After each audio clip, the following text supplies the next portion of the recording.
පළමු වතාවට රමලාන් මාසයට මුහුණ දෙන්න සූදානම් වෙනවා නම් මේ විග්‍රහය විශේෂයෙන්ම ඔබ වෙනුවෙන්. ඇත්තටම මේක හරිම සුන්දර. ඒ වගේම ගැඹුරු ආධ්‍යාත්මික ගමනක්. අපි මේ ගමනට එකට මුහුණ දෙමු. හොඳයි.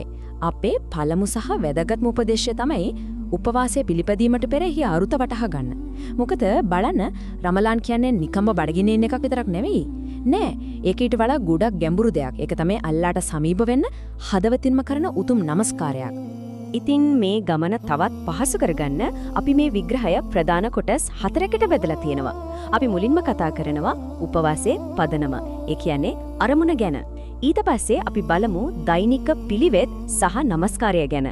එතනින් ගියාම ශරීරයටත් වඩා ගැඹුරු ආත්මීය උපවාසය ගැන කතා කරමු. අන්තිමටම බලමු මේ මාසය අවසන් වුණාට පස්සේ මේ උද්‍යෝගය අලුත්ම ආරම්භයක් කරගන්නේ කොහොමද කියලා.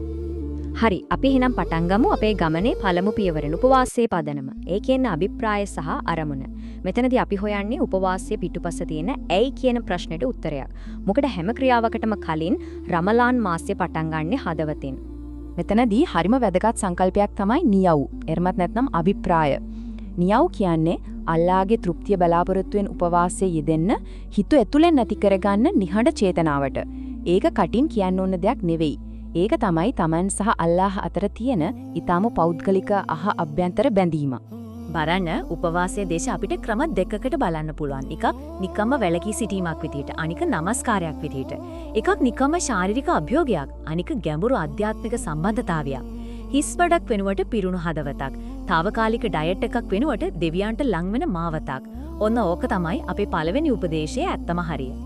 දැන් අලුතෙන් පටන් ගන්න කෙනෙක්ට මේ හැමදේම ටිකක් අමාරුයි වගේ දැනෙන එක සාමාන්‍යයි. ඒත් ඒ ගැන වද වෙන්න එපා. ක්‍රමානුකූලව පටන් ගන්න එකේ කිසිම වරදක් නැහැ. වැරදීම් වෙන්න පුළුවන්. ඉගෙන ගන්නවා කියන්නේ ඒකට තමයි. අල්ලාහ් කියන්නේ අතිශයින්ව කරුණානුකම්පා සහිත කෙනෙක්. හරි, දැන් අපි යමු දෙවෙනි කොටසට. දෛනික පිළිවෙත්. ඒ කියන්නේ රමලාන් මාසයේ දවසක් ගෙවෙන්නේ කොහොමද? ඒ රිද්මය අපි කොහොමද කළමනාකරණය කරගන්නේ? අපි දැන් මේ ප්‍රායෝගික පැත්තට ටිකක් අවධානය දෙමු. රමලාන් දවසක චක්‍රය හරිම සරලයි. පළවෙනි පියවර සුහුර්. ඒ කියන්නේ අලුයමට කලින් ගන්න ආහාරය. ඒක දවසටම ශක්තිය දෙන ආශිර්වාදයක්. දෙවෙනි පියවර තමයි උපවාසය. මේ කාලය පුරාවට විශේෂයෙන්ම දවසේ පස්වෙල් නැමදුම හරියට ඉටු කරමින් යාචනාවට සහ අල්ලාහව සිහිපත් කිරීමට වෙහෙසෙන්න. තුන්වෙනි පියවර ඉෆ්තාර්. නබිතුමාගේ ආදර්ශය අනුගමනය කරමින් රටයින්දි සහ වතුරෙන් උපවාසය අත්හැරලා දවස නිමා කරන්න. දෛනික නමස්කාරයේ ශක්තිමත් කරගන්න මෙන්න හරිම ප්‍රායෝගික කරුණු ටික. නැමදුමේ පදනම වෙන සූරා අල්-ෆාතිහාව හරියටම ඉගෙන ගන්න.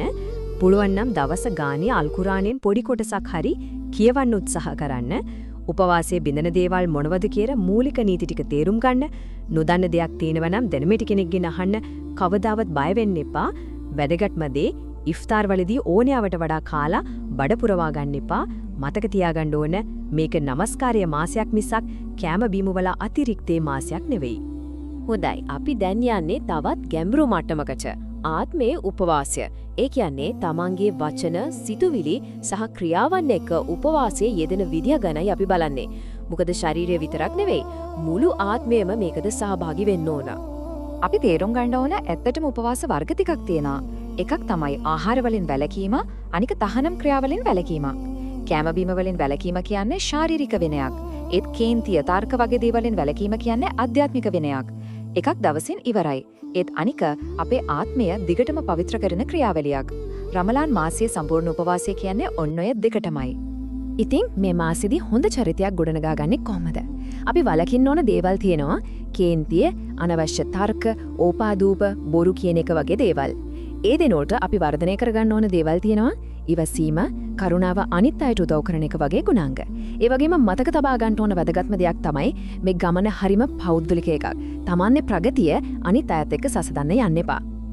දැන් අපි ඇවිත් ඉන්නේ අපේ විග්‍රහය අවසාන කොටසට.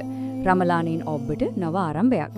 රමලාන් මාසයේදී ලබා ගන්න පාඩම් සහ ඒ උද්‍යෝගය ඉතුරු කාලය පුරාම ඉදිරියට ගෙනියන්නේ කොහොමද කියලායි අපි මෙතනදී බලන්නේ. මෙතන තියෙන ප්‍රධානම පණිවිඩය තමයි මේක. රමලාන් මාසෙ කියන්නේ తాවකාලික නැවතුමක් විතරක් වෙන්න දෙන්න එපා. ඒක ජීවිතයේ අලුත් පරිච්ඡේදයක ආරම්භය කරගන්න. මෙතනදී ඉගෙන ගන්න පාඩම් ජීවිත කාලෙම පවතින ධනාත්මක වෙනසක පළවෙනි පියවර වෙන්න ඕනේ. මේ ගමනේදී සමහර විට අඩුපාඩු වෙන්න පුළුවන්. එහෙම වුණා කියලා කවදාවත් හිත කලකිරව ගන්න එපා. පශ්චාත්තාපය, ඒ කියන්නේ තවබාවේ දොරටුව හැම වෙලෙම විවෘතයි. දෙවියන් එක්ක තියෙන මේ ගමන කියන්නේ අඛණ්ඩ උත්සාහයක් සහ දයාවක්. අවසාන වශයෙන් මේ කාරණේ කවදාවත් අමතක කරන්න එපා. අල්ලාහ් විසින් ඉස්ලාම් දහම සඳහා තෝරා ගනු ලැබූ බව මතක තබා ගන්න. ඒ ස්තුතිවන්ත විය යුතු ශ්‍රේෂ්ඨ ආදිරයකි. මේ හැණීම මේ ගමන පුරාවටම කෘතඥතාවයෙන් සහ අරමුණකින් ඉදිරියට යන්න විශාල ශක්තියක් වේවි. ඉතින් අපි මේ විග්‍රහය අවසන් කරන්නේ මේ ප්‍රශ්නයත් එක්කයි. මේ එළබෙන රමලාන් මාසය තමන්ගේ අධ්‍යාත්මික ගමනේ හැරවුම් ලක්ෂයක් බවට පත් කරගන්නේ කොහොමද? ඒ ගැන මොහොතක් හිතන්න.